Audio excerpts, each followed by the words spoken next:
Саламатсызбы, Садыр Нуркожоевич. Бизге ушу убактыңызды бөлүп, маек берүүгө макулдук бергениңиз үчүн ыраазычылык билдиребиз. Анда эмесе мен көп узатпай алгачкы суроону берсем, мынакей коомчулукта, социалдык медиада ушул бир топ талкууланып жаткан өзөктүү маселелер боюнча маек куралы деп турабыз. Анын алгачкысы ушул кадрдык дайындоолор боюнча көп талкуу болууда. Өзгөчө мынакей Акылбек Жапаровдун сиздин кеңешчиңиз болуп дайындалышы боюнча ар кандай өйдө төмөн кептер айтылууда.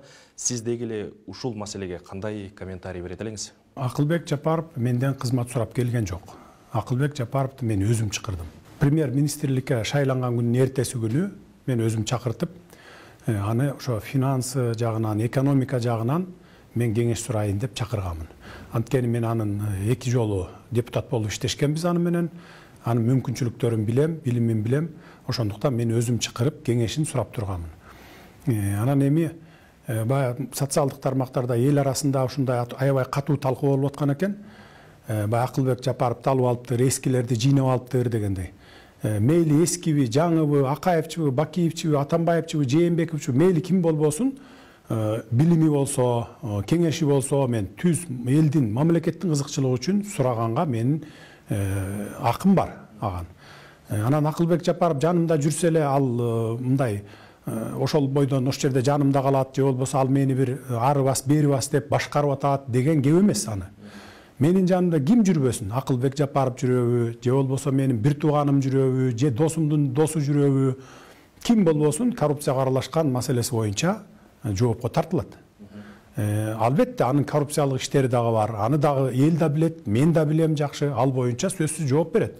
Менин жанымда жүрсө эле ошол бойдон жооп бербей калат экен, же болбосо куткарылып калат экен деген бул туура эмес түшүнүк. Ошондуктан мен эл журттан суранып кетем. Айрыкча ушул Адахан Кимсанбаевичти колдоп аткан соцсеттердеги тарапташтарынан суранып кетем. Бала төрөлө калып эле чуркап кетчүдөй талаптарды коюп атат, андай туура эмес. Ошол эле мезгилде мен өзүмдүн да тарапташтарыман суранып кетемин. Ак ийнеге айтышып отургандан көрөкчү, андан көрөкчү жолдорду көрсөткүлө. Кандай чыгып кетсек болот? Кайсыл жерлерде коррупциялар иштеп атат дагы эле бүгүнкү күнгө чейин. Ошондой жерлерди көрсөтүп, андан көрө бири-бирибизге жардам берип, мындан аркы ситуациядан чыгып кеткенге жол издейли. Жол көрсөтөлү. 30 жылдан бери ак ийнеге айтышып отуруп, мына мамлекетти сазга тыгып бүттүк. Бүтүптүрбүз. Мен мына көрдүм келип. Акылбек Жапаров боюнча мына ушундай. Мен өзүм убактым болбогондуктан, мына сиздерге араң убакыт бөлүп отурам. 3 күн мурунку теледебатын көрдүм. Кечинде барып бир жарым саат убакыт бөлө калып туруп, ушу Facebook'a кирсем, ошо 3 күн мурунку теледебаты болуп аткан экен. Жана Темирлан Султанбеков деген жаш бала менен ушу айтышып атыптыр. Ошол жерде баягы адепсиз сөздү сүйлөгөнүн мен өз кулагым менен уктум. Ошондуктан Акылбек Жапаровду мен 3 күндөн бери издеп таппай атам. Келе элек жумушка. Бүгүндөн баштап ал менин кеңешчим болбойт. Ал кандай билими бар болсо дагы, ошо жаш бала менен ак ийнеге айтышып, анан уят сөздү сүйлөгөндүгү үчүн мен аны бүгүн кызматтан алам. Дагы бир маселе, ушул Бишкек шаарынын кала башчылыгынын айланасында дагы ушу кадрдык дайындоо боюнча бир топ талкуу болууда. Анын ичинде ушу мынакей бүгүн эле жаңы кала башчы дайындалды деген маалыматтар чыгып жатат. Ага чейин ушул Төрехан Жунусбековдун айланасындагы, Нариман Түлеевдин айланасында дагы бир топ сөздөр болуп эле. Бул маселе боюнча сиздин пикириңиз кандай? Бул мэрди шайлоо боюнча, дайындоо боюнча биздин укугубуз жок. Мен сунуштама гана берем, ал жерде депутаттардын шайлоосунан өтөт мэр. Биринчи эле жолу Азиз Туракматов кетип атып, өзүнүн ордуна ошо Нариман Түлеевди ИО кылып, баягы милдетин аткаруучу кылып дайындап кеткен экен. Ызычуулар башталып, ушул ар кимдер 4-5 топ ушу мен мэрликти биз алабыз деп ошентип талашып баштаганда, мен Нариман менен сүйлөшүп, кетип туруңуз, азыр бизге ызычуунун кереги жок деп суранып, мен аны макул кылып кетиргенмин.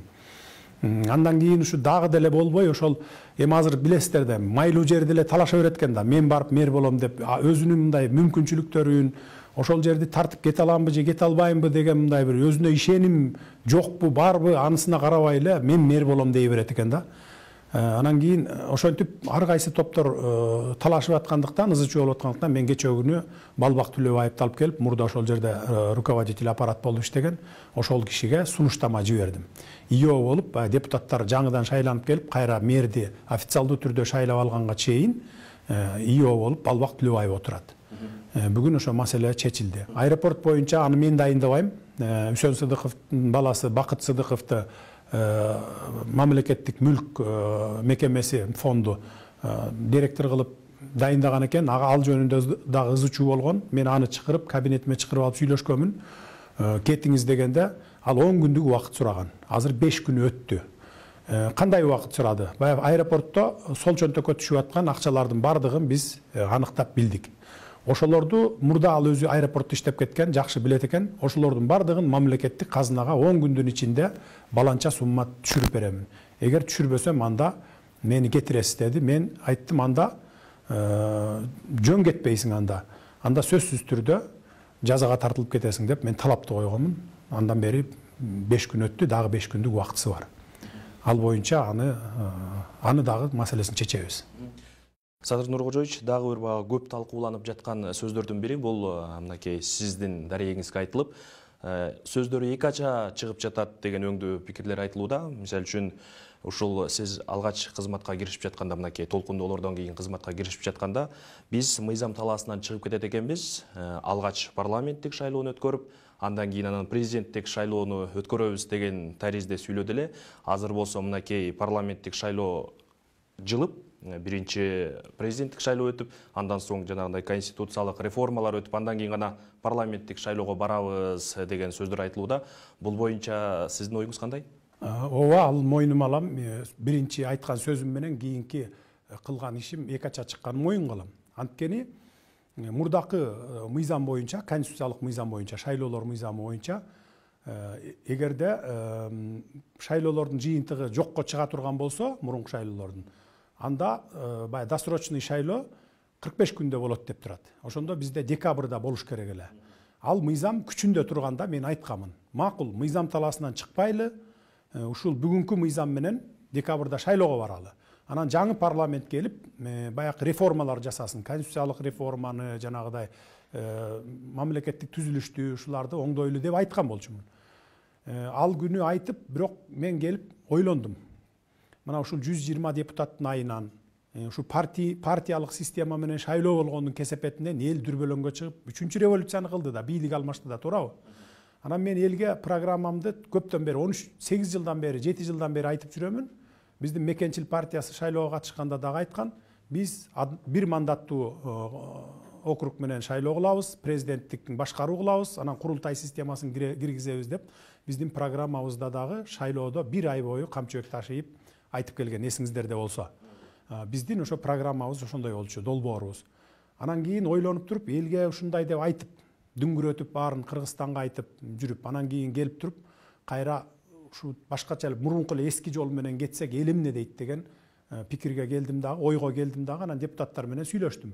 Спикер менен, бардык фракциялардын жетекчилери менен, анын ичинде Текебаев да бар, сүйлөшүп, анан кийин келгиле, эми парламенттик шайлоону жылдырып туралы, кайра эле шайлоо өткөрө бербейли.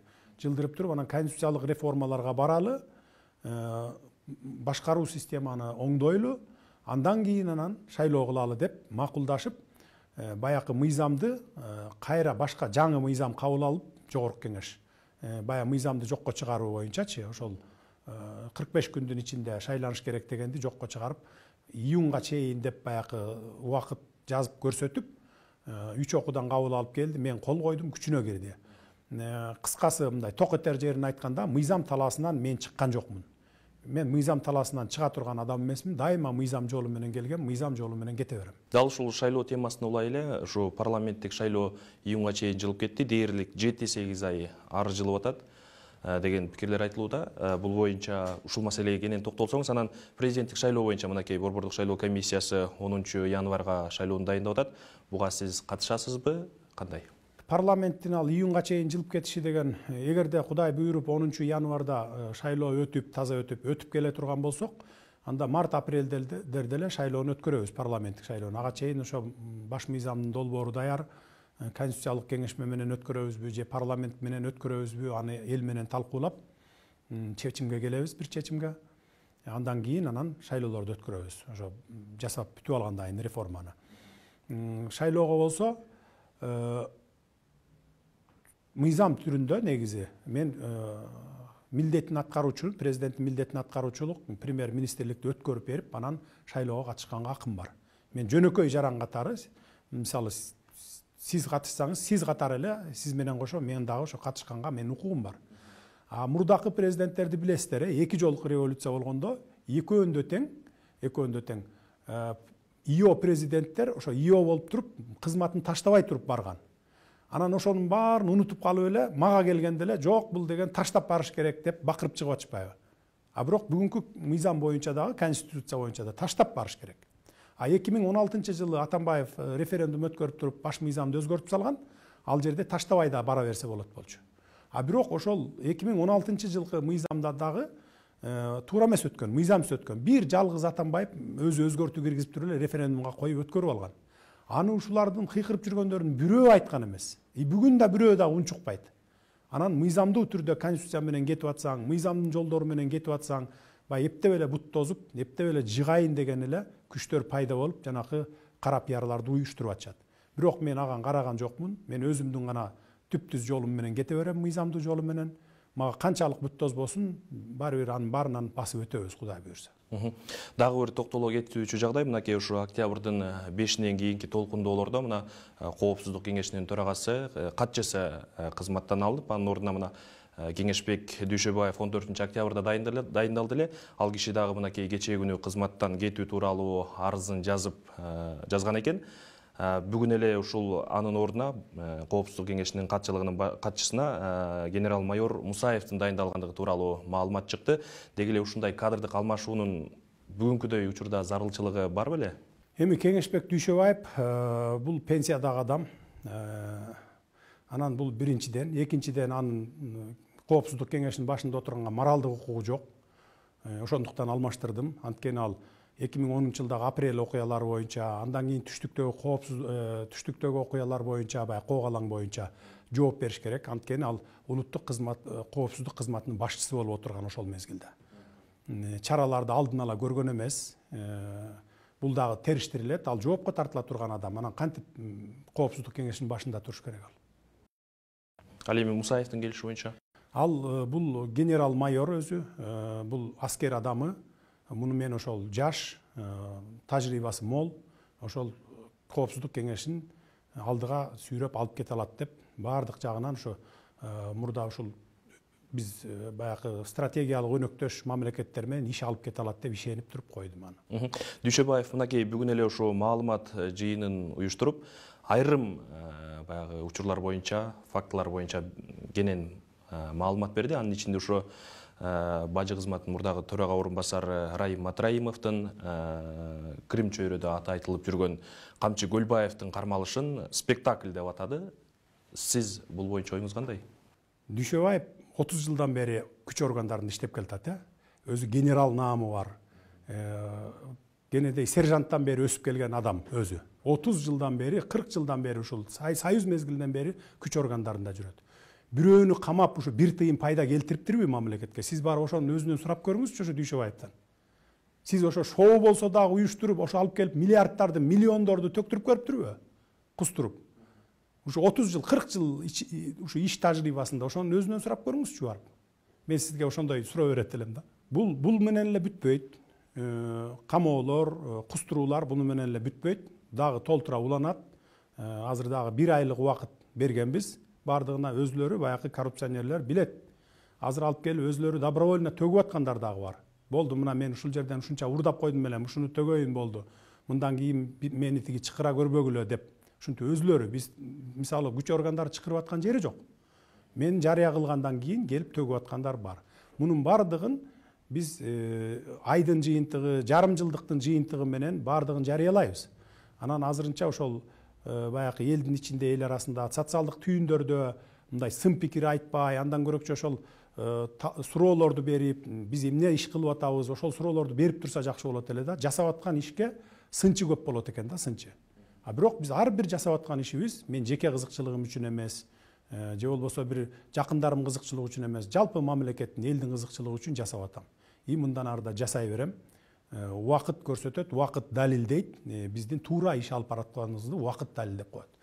мен мындан 15 жыл мурун 8 жыл мурун ушундай жол менен кетели дегенде жок туура эмес жол деп сындап мага каршы чыгып керек болсо түрмөгө салгандар бүгүн өкүнүп отурат. Кап ошол жол туура болбогон экен да депчи. Анан мисалы мен түшүнүп атам. Райымды чыгарып ийди, анан аны камаш керек эле, кармап туруш керек эле деп. Аны кармап турганда эмне пайда? Эмне биз сиздин эсебибизден, мына булардын биздин эсебибизден багып жатабыз да, анычы багып жата беребиз. 3 маал тамак беребиз, башкасын кылабыз, 1 жылдап, 2 жылдап жата берет.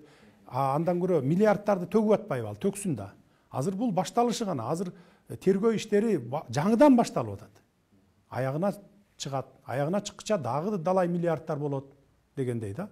Анан ошону туура түшүнүш керек да, эл дагы баякы биздин иштөө стилибиз башкача.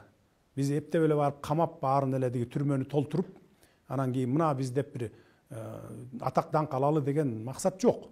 Бюджетти толтуралы, мурдакы элдин ырыскысынын баарын кайтарып келели деген максат менен иштеп атабыз. Урматтуу Садыр Нуркожоевич, бизге убактыңызды бөлүп, коомчулукта талкууланып жаткан айрым орчундуу окуялар боюнча пикириңизди билдирип, суроолорубузга жооп бергениңиз үчүн ыраазычылык билдиребиз. Ишиңизге ийгилик. Рахмат.